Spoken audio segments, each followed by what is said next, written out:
Welcome to the 11 portal.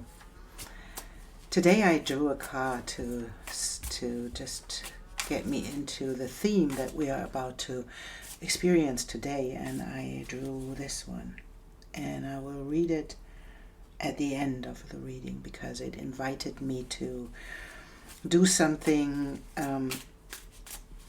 different, so to see what we're about to move through. This is a 11 portal, and so my question for today is, what is the new hero's journey we are on, and what to expect and what we have to face and those things. And for this I create 3 piles with this, and from these piles I draw 4 rows, and in these rows I do something that is called the hero's journey, and it's called this way because it is a structure where people create a story, and this is about a hero's story that starts in the beginning when the hero gets a call, and how he or she or it moves through the story, and where is the support. And so I will create 3 piles for each of these rows, and then I will draw 4 cards for each one. And I will do this openly because I want to see the cards, and this is where we start out, who we are in the beginning, and it's a collective reading, right? It's timeless, although I do this in the time where the 11th portal is happening, but it is timeless, right? And I will explain the parts of this journey in a couple of moments.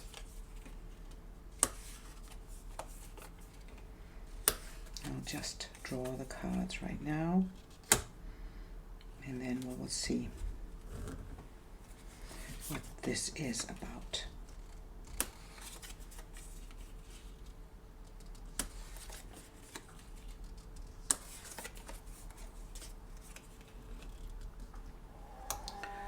So hopefully you can see all the cards. Yeah, I have to adjust a little bit so that you can see them, hopefully this way.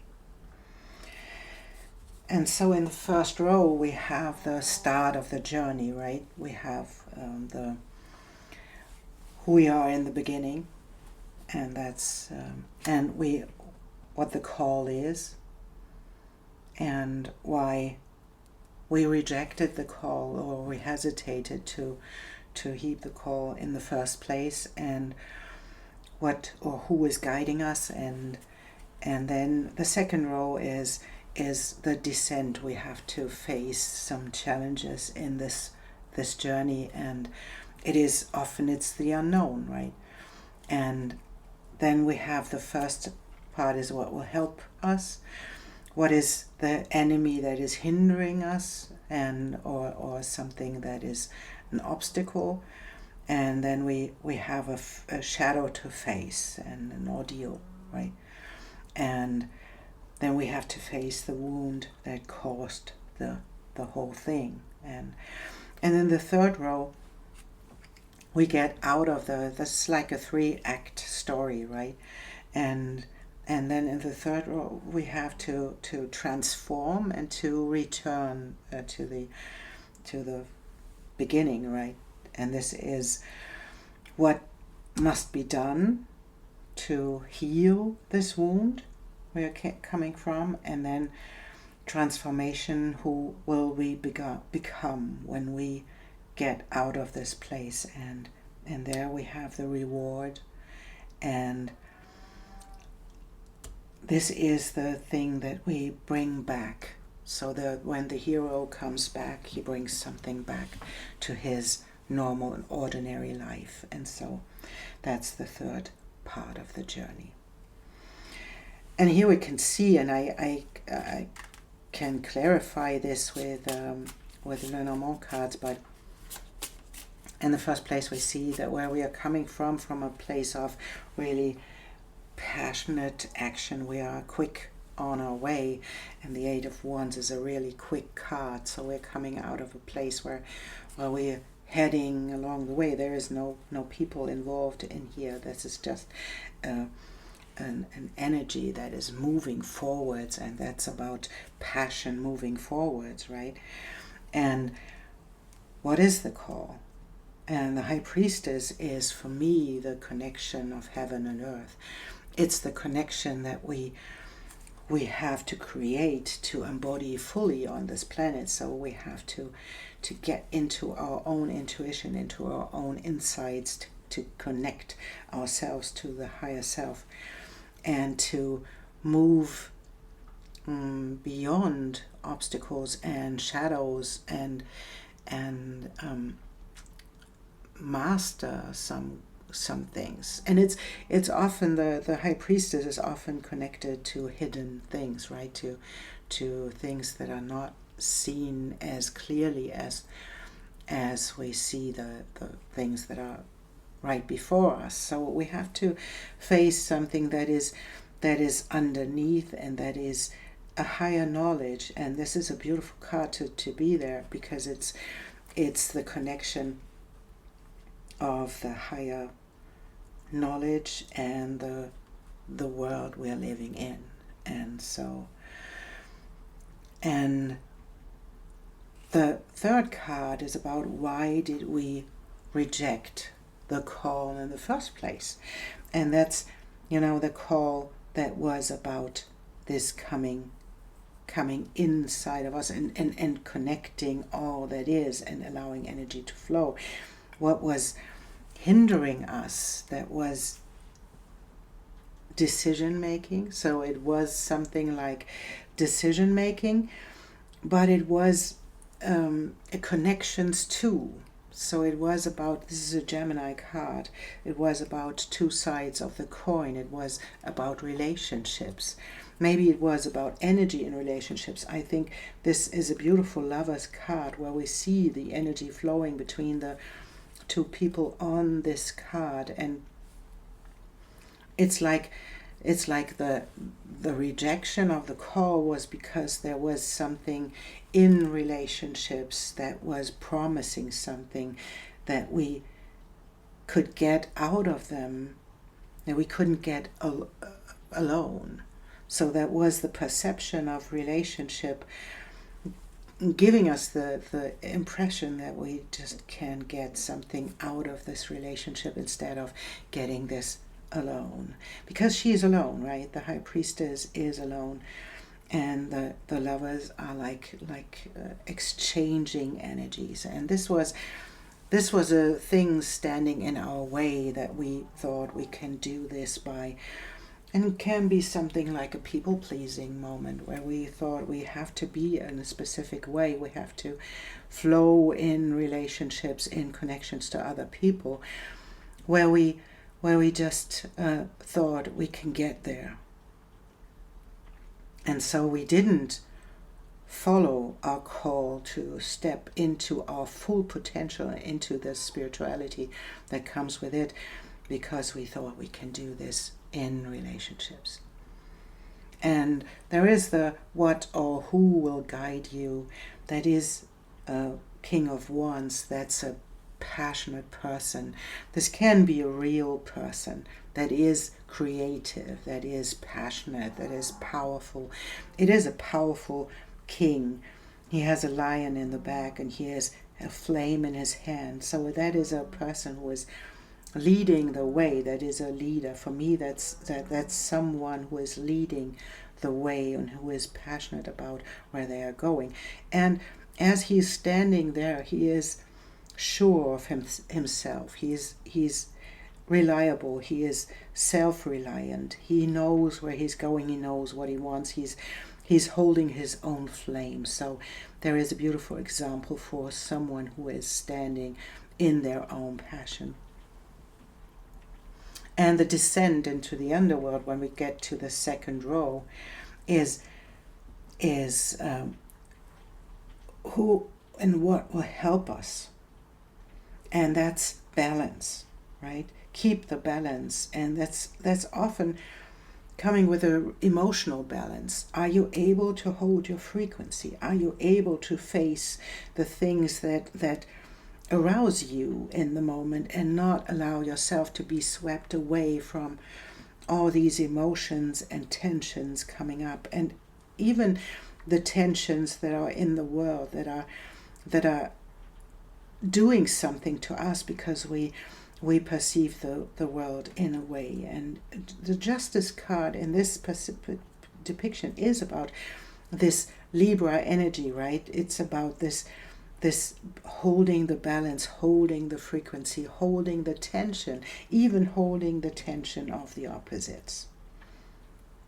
And this is the thing that will help us to stay in our balanced emotions on this journey. This is something that can help us on this way. And what is the enemy, or what is hindering us? And that's interesting that this is the Queen of Pentacles, and because she is so self-assured in her place, she is quiet, she is grounded, she's connected to nature, she is still, and she is sitting there just waiting for something to happen, or waiting to enjoying this present moment. And this can be something like that. This is the moment when I interpret this card now.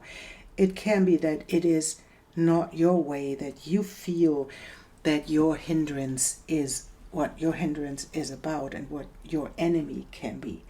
This can be a person. So follow your intuition. I wanted to say, follow your intuition. What does this card mean to you when it comes to what hinders you?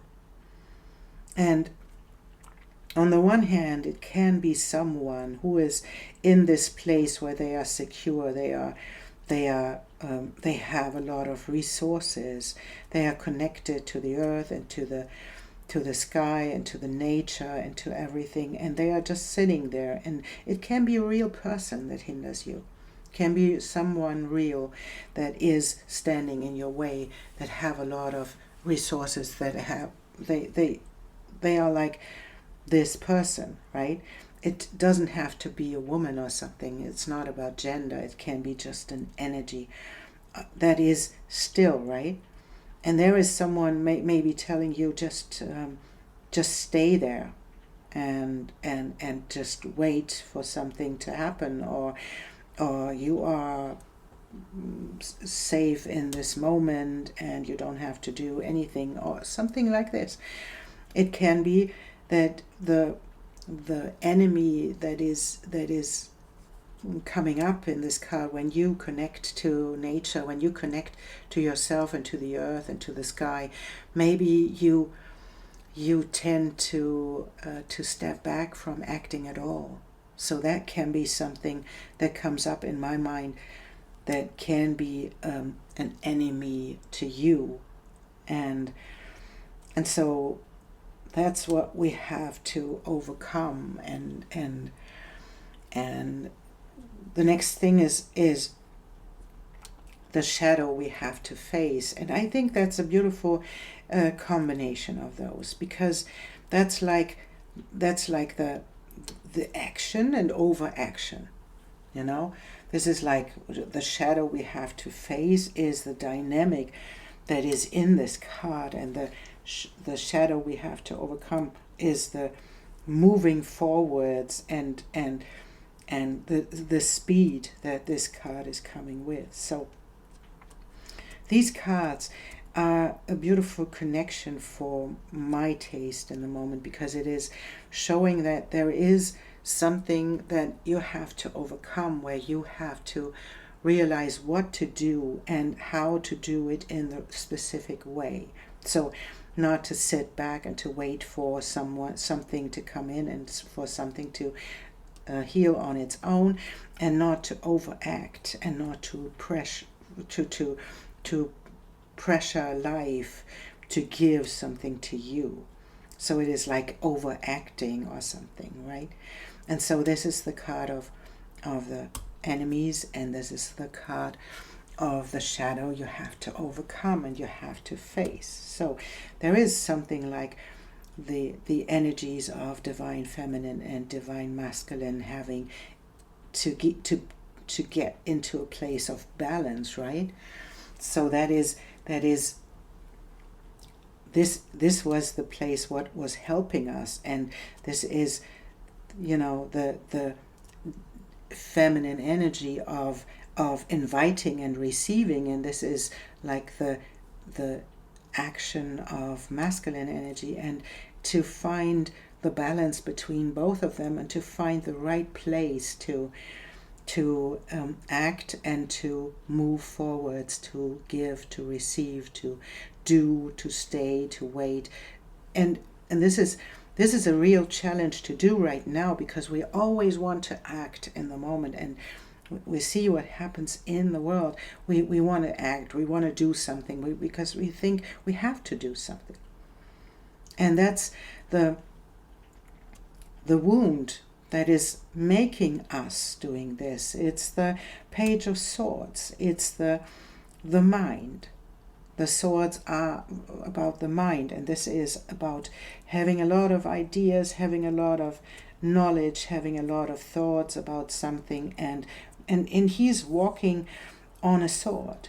So that was something that there is a wound in there, that is the mind trying to tell you how to do something, but it's not the mind you want to follow, because this is just a page, This is not someone who is really experienced. This is someone who has a lot of ideas and who has a lot of knowledge, and who wants to move forwards, but it's moving on a sword, and it's tiptoeing on the sword.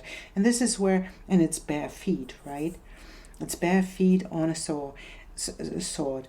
And so that's where we can see the wound that's lying underneath is your experiences, or our experiences, that we made in our childhood, that we had to think twice before we did something. We had to think twice before we showed our vulnerability, our action, how we had to balance ourselves. And maybe there was a volatile surrounding inside of your home when you were a child, because you had to tiptoe around, right? It was like walking on glass. Is this glass shells?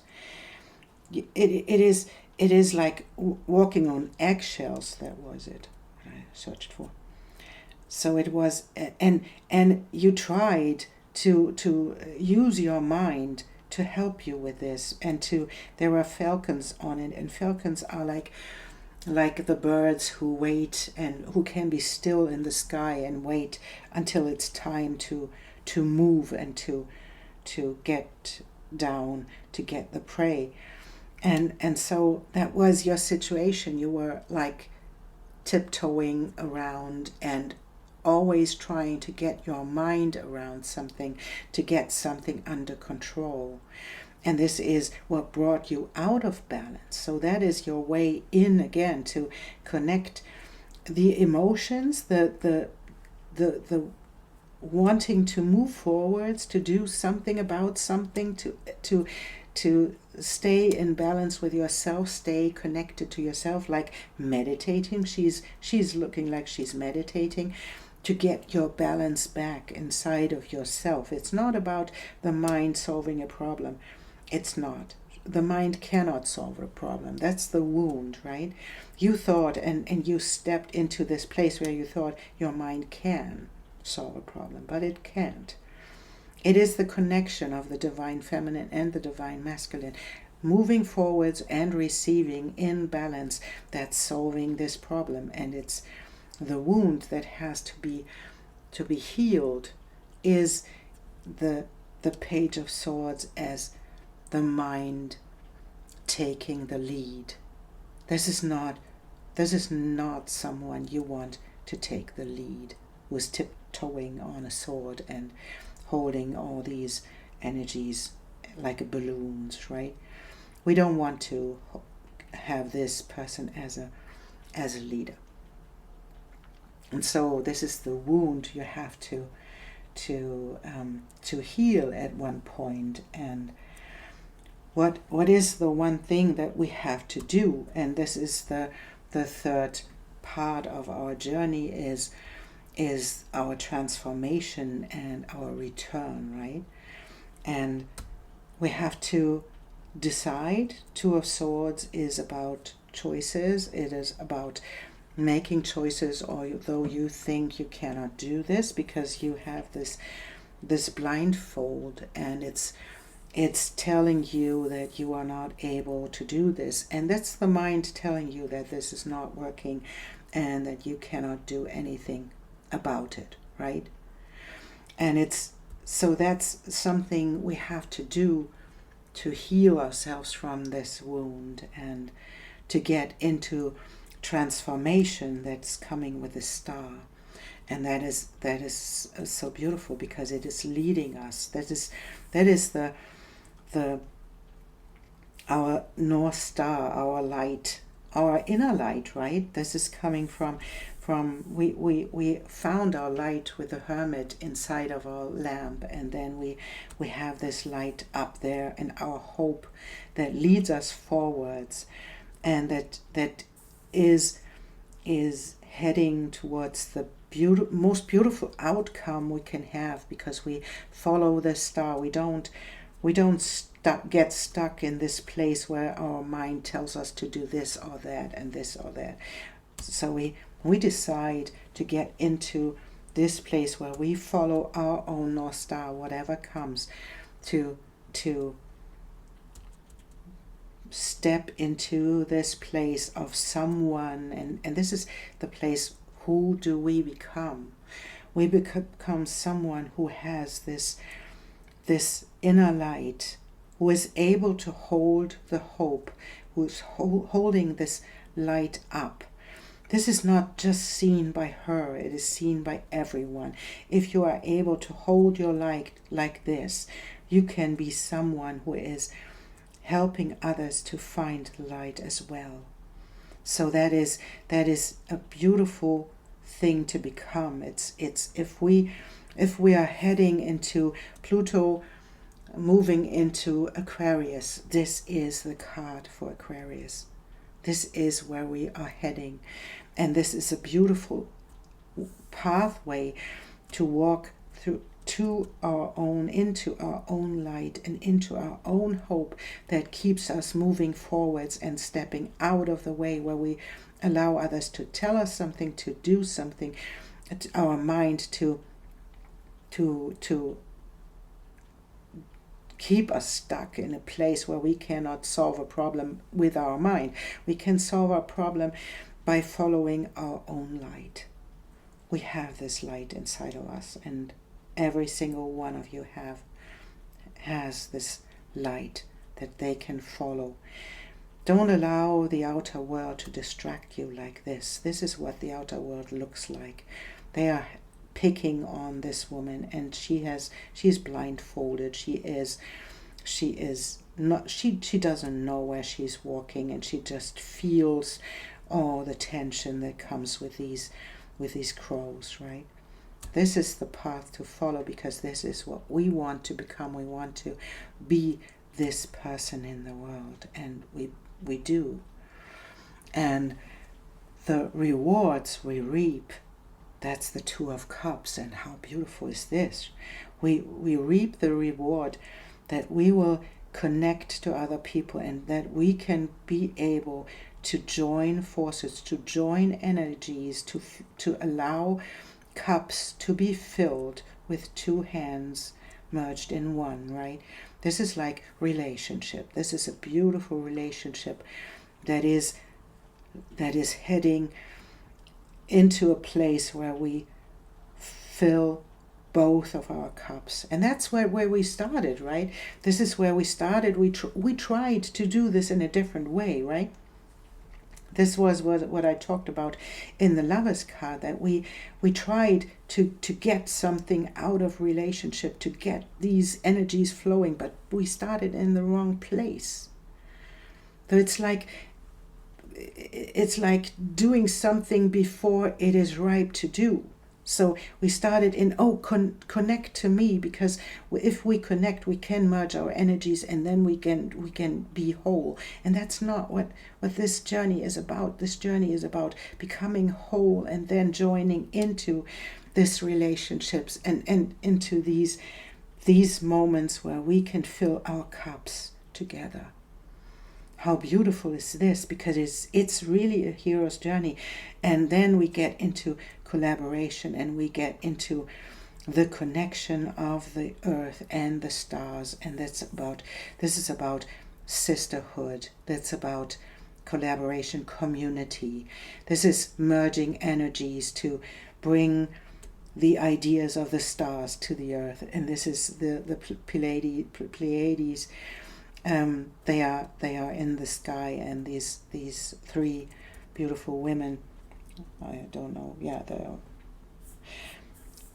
they are standing in on the ground. They connect each other. They stand in their own energy, but they are connected to each other. They touch each other, and they are in a collaboration, but they are beautiful, healthy, standing in their own energy, connected to the higher good.